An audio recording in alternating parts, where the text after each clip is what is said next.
Hello and welcome to your March 29th edition of BucTv Sports. I'm your host, Casey Keeley. Coming off of a 28-14 win against the Citadel Bulldogs, the ETSU football team looked to continue their momentum on Saturday afternoon against the Western Carolina Catamounts.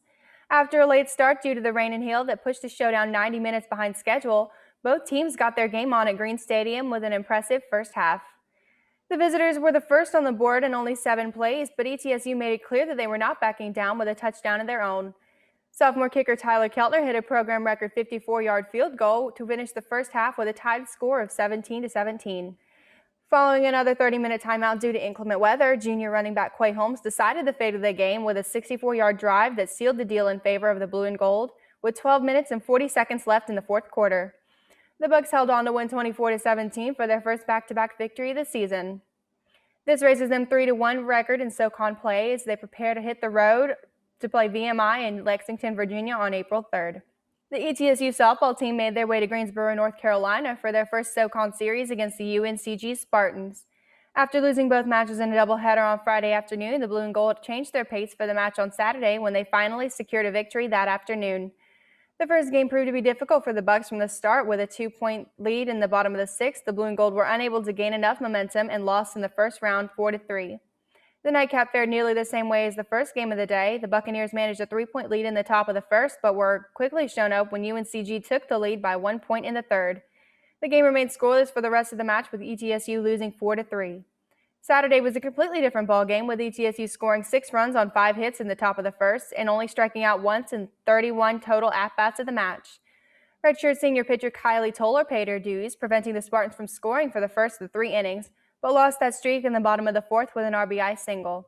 The Blue and Gold swiftly made up for this with an RBI of their own and kept the lead 7-1, but UNCG scored in the bottom of the seventh with a final score of 7-2.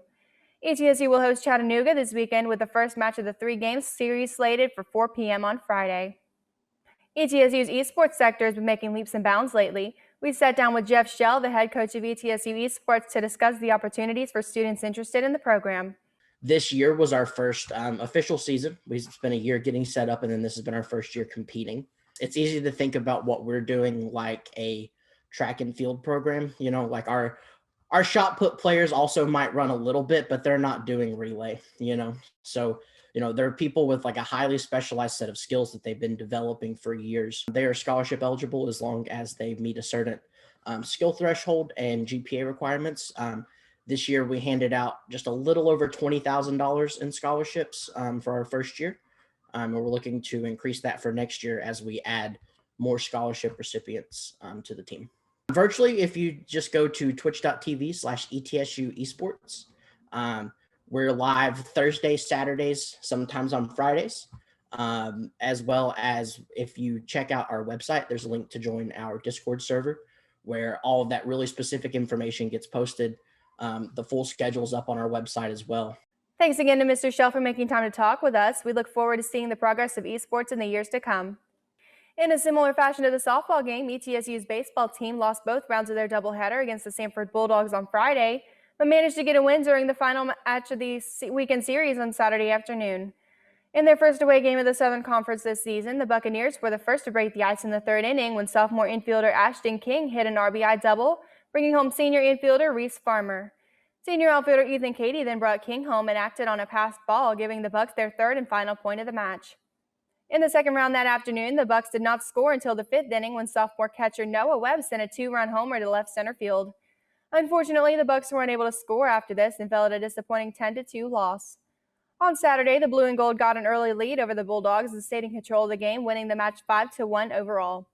ETSU pitchers Nathaniel Tate and Matthew Ballenbacher dominated the pitcher's mound, allowing for a combined total of 4 runs, 9 outs, and 3 total hits in all. The Bucs head to Greensboro, North Carolina, where they are scheduled to take on the UNCG Spartans over Easter weekend. That'll wrap up this week's sports edition of BucTv News. Make sure to tune in tomorrow for a player profile on ETSU kicker Tyler Keltner. For BucTv News, I'm Casey Keeley.